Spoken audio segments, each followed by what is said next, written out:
Okay, so I'm making this video to show you all the stuff we've been up to, and I'm probably going to pause this and show you parts of the garden too once we're done talking. Okay. Because you can pause it. Yep. So, let's see. We do some wild foraging, ninja gardening we call it, or wild harvest gardening. So we go out in the wild and we find places in public domain generally, other than our neighbor's yard next door that's overgrown. But generally, we try to find places that are public domain that have not been sprayed, where you can verify there's not been a lot of spraying or mowing going around. Absolutely. So, with that said, we try to find studies and stuff that support the plants that we grow, just to prove their safety for human consumption. Yep. And just do some background research on if the plant has ancient medicinal uses, if there's been any empirical studies on the plants, and different techniques on growing these. Because we grow rare heirloom seeds, so not everybody will know how to grow the stuff that we grow. Yep. So, this here is called brown-eyed Susan, not black-eyed Susan, but brown-eyed Susan. And its technical name is Rudbeckia triloba. Yep. And it can be used for a number of things. I'll put a link in the description here for it. Has a lot of different uses for that. So we foraged, wild harvested this, and dried the flowers and the leaves. And then, if you want to hand me the root, Ian. This is the Rudbeckia triloba root. And you can split them up and divide them. Okay, and you want to clean them off too, a little more than that. So we still got to rinse those off, because I pulled them apart. I cleaned them off and then pulled them apart, and then you got to clean them off again before you put them in any kind of tincture or whatever. So that leads me to this. This is a tincture. We used, and you're right, this is sticky. What do we use that? Is this is the motherwort tincture, isn't it? That's the motherwort tincture, so don't mind me there. We need to rinse that one off, Ian, if you don't mind. Let me go to this one. This is the one I was wanting to show you. This one has got the garlic, calendula flower, mulleins flower, and the brown-eyed Susan root, Rudbeckia triloba. And this is good for clearing your sinuses, for earaches and toothaches, and probably other things too. But this is a tincture, and if you put it in your ear, you'd want to dilute a drop, half water, half drop, and just drop that in your ear, and then just don't dilute it if you put it on your tooth. So, let's see. This is strawberry popcorn. Now, last year, we grew the glass gems. You can see our videos on Xanthos Earthkeepers. Come on, I wish this would pick it up. So anyway, it's a very pretty corn, but it got infested with some worm out there, and our patch of corn didn't do well, and didn't get a lot of rain, and quite honestly got too weedy out there, and we've not done such a great job this year in keeping up on the weeds in the garden. We've had a lot of other stuff to do, so anyway, next year we'll do better on that, I think. Yeah, preparation is all key for that. So, yeah, and then these are narrow leaf and broadleaf plantains. They're what most people would consider weeds growing in your yard, but they're not weeds. They're highly medicinal. Again, I can put in the research in the description below. Do you want to grab the narrow leaf and, yeah, the broadleaf? There's the broadleaf stems. Okay, so these are the broadleaf stems. You've probably seen them growing up And the narrow leaf. in the yard. And then this is the narrow leaf plantain.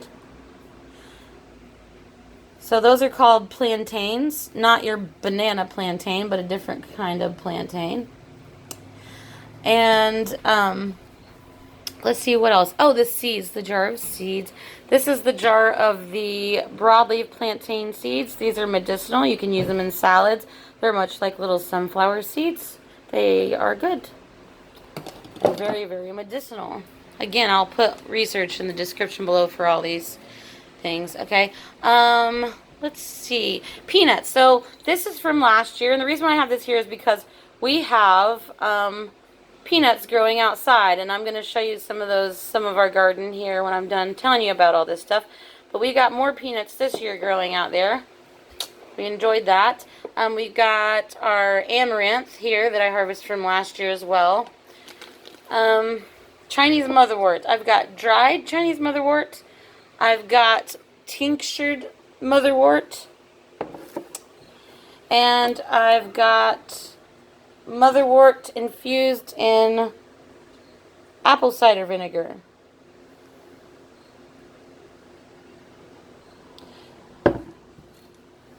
And Chinese motherwort, well, this is actually common motherwort. And if you can eat the fresh young leaves when it's little, like you can any other greens. There's videos about it. I can put a link to that in here in the description as well. Pretty interesting stuff out there about it. This is all my sage, my dried sage. And then, of course, I've got a bunch of dried herbs that I do here. Some of them are empty because I've used all the herbs in it. I've got more thyme. This is wild thyme. I've got it growing outside right now, so I can harvest some more of that. Let's see. We've got onions. We've got some dried wild harvest foraged purple coneflower, or what people know that as echinacea. This is the mullein head seeds. Onion, tomatoes, dried Queen Anne's flower, but I also have the dried Queen Anne's seed because these are also very highly medicinal and they're a natural birth control. Good for gut health and a whole bunch of other things, honestly. Let's see. What else here? Wild garlic. Let's see. This was the Rudbeckia triloba that's I've still got some more out there I've got to take off and clean it up. That's what it looks like before I take it off the stem. You want to grab me the wild garlic? So this was growing in our yard. This is wild garlic. Our garlic last year was successful. It wasn't successful this year because of where we planted it. In bricks. In bricks, which it didn't like. No. In the little holes. It didn't like it in those little holes. Like in the little holes, and they got too dry. Yeah. So, but we did find this, so that was a good save. So, we are not experts. We call ourselves intuitive gardeners.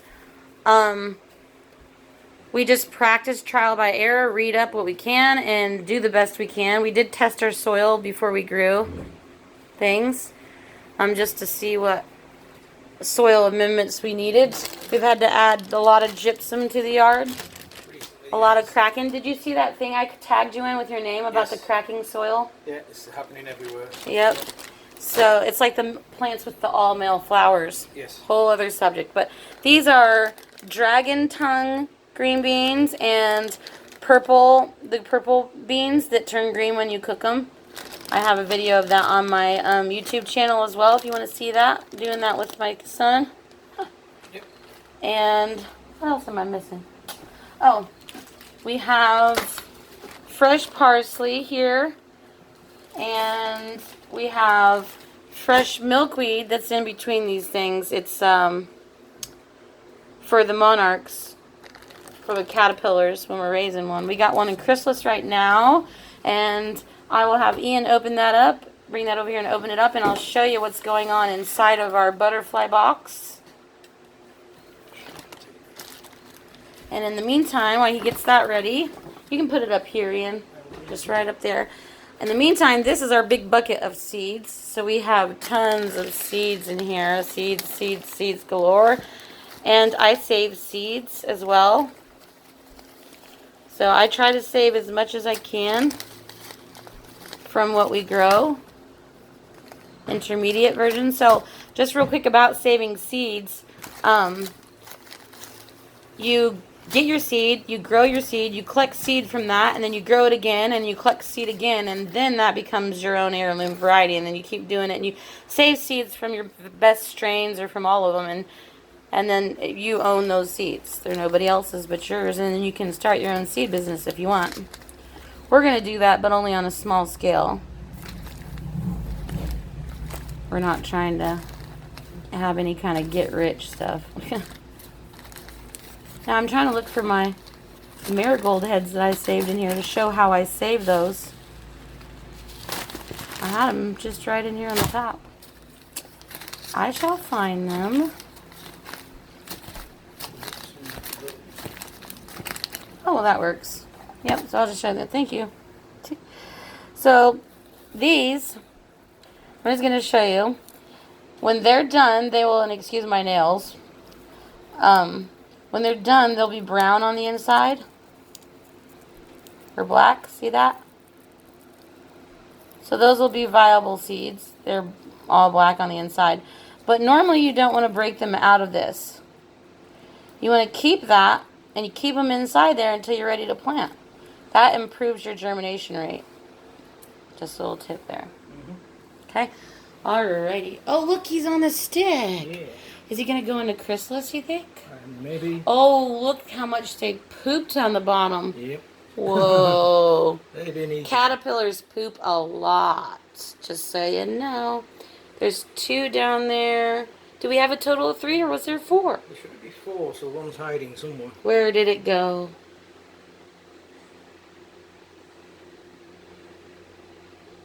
It's not on the lid, I'll check that. Well, this one is a monarch chrysalis. Oh, you can see its wings in the side, so it's going to be turning black. Yep. When it turns black, you have up to 48 hours before it hatches. This is a swallowtail. I'm not sure if it's a tiger swallowtail or if it's the Limonitis artemis one again. Yep. We will know. Yeah, I have videos of those too. But we are a registered and certified monarch way station and pollinator habitat. So I will show you those signs here in just a minute. So let's head out to the garden. Okay, so this is our drying rack out here under the carport. And this is where we harvest our rainwater and do our composting and clean up from all our storms. And this is all my sunflowers. The dead stuff you see there is my corn that didn't do so well. But I've got tons of sunflowers. That whole fence back there has got green beans. I've got more bush green beans, and I've got pole green beans there. I've got some tomatoes there inside the greenhouse. Tomatoes behind the greenhouse, popping up everywhere. I got peppers in pots. We'll go over there and look. And loofah growing on that. Let's go over there and see. Yes, I know, it's very wild, but we live in the city, and this yard has uncontrollable weeds, and as you can see over there from the neighbor's yard and fence, it's just been uncontrollable in this yard, but we've still been able to grow a lot, as you can see. We cleared this patch out from what was growing there, and it's growing back now, but that's basil all along the greenhouse, and then these are all our peppers in pots, and this is the loofah growing on the arch, the garden arch there. Okay, and there's our big bushy tomato plants in there. Like I said, we have more outside the greenhouse, and we've just planted for a fall harvest in here. So we did have collard greens and Desiree peas and a whole bunch of other stuff in here, and now we've replanted. We grew some really good lettuce. We're going to grow that again. Yep. So that's really cool. Okay, so we've got carrots sprouting up again. We've already grown some carrots and harvested them this year. So we're growing more for fall harvest, and we've got beets and then fava beans on the end. Okay, and so these are my asters that I grew from heirloom seed. They're looking kind of droopy because we had a rain. They should perk back up. I'm not sure what I'm going to do with them yet, if I'm going to cut them for a base or dry them out and use them later, or let them go to seed. But if I was cutting them for the vases more, they'd probably get more flowers on them.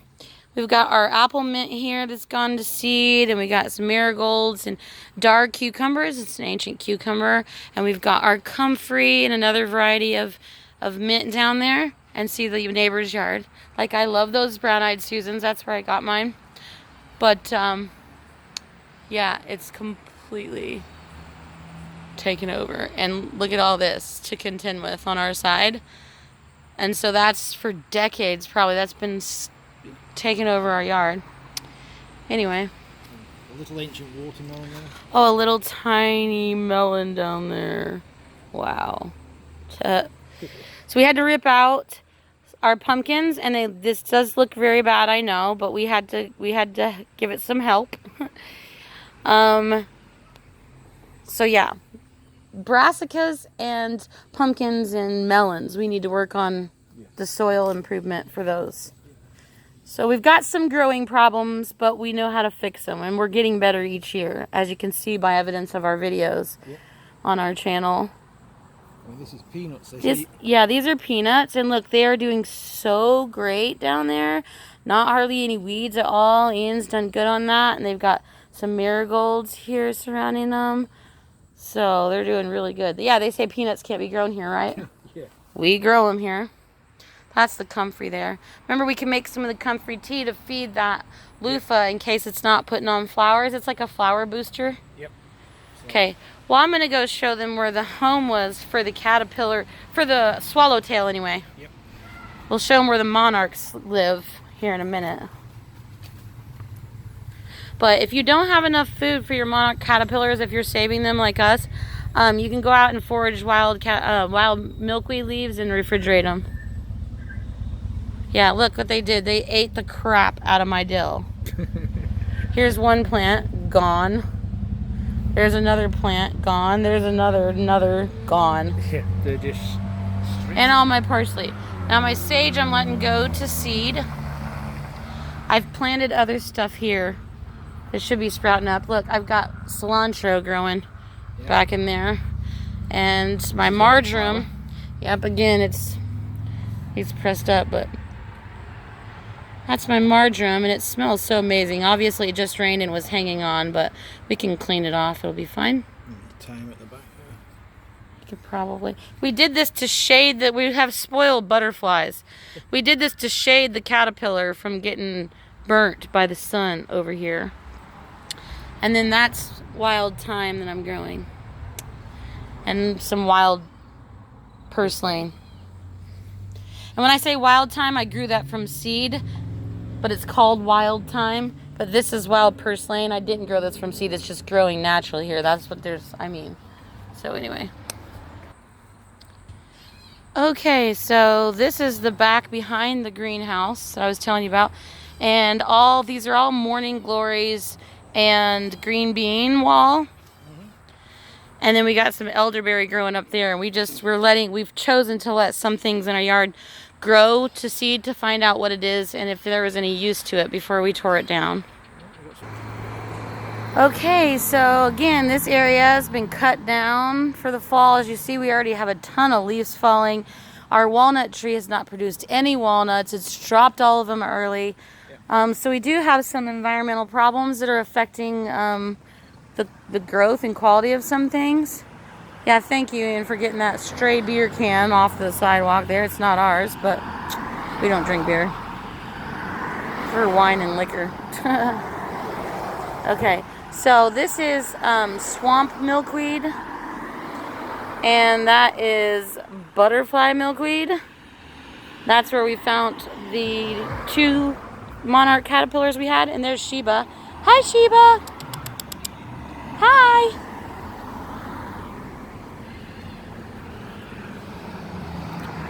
And of course, here is our sign.